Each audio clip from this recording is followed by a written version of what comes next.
Quan el PP i Convergència situen que estem sortint de la crisi i aquestes són unes dades boníssimes, jo crec que això és vergonyós, no es pot dir això.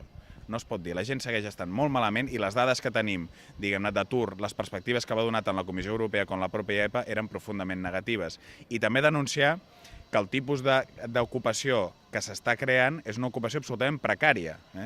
L'atur registrat ha baixat 100.000 persones, però tenim en aquests moments 9 de cada 10 contractes que es creen són temporals, són precaris.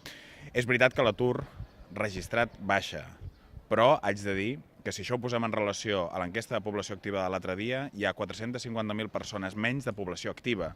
I per tant hem de posar les dues dades en valor. L'atur registrat baixa, però perquè hi ha menys gent que està buscant feina i perquè hi ha també més gent que o està desanimada per la búsqueda de feina o també que ha marxat del país.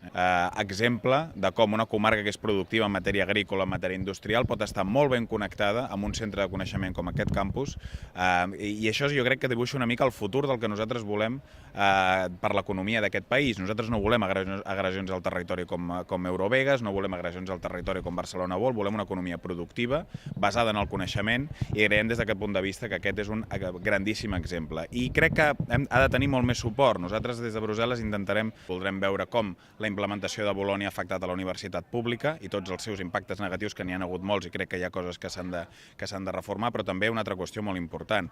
Creiem que l'educació pública i la universitat pública l'hem de defensar de les retallades massives que hi ha hagut en el conjunt de la Unió Europea. I des d'aquest punt de vista també els recursos amb els quals es desenvolupa la universitat pública seran molt importants, ho defensarem, i també la qüestió de les taxes.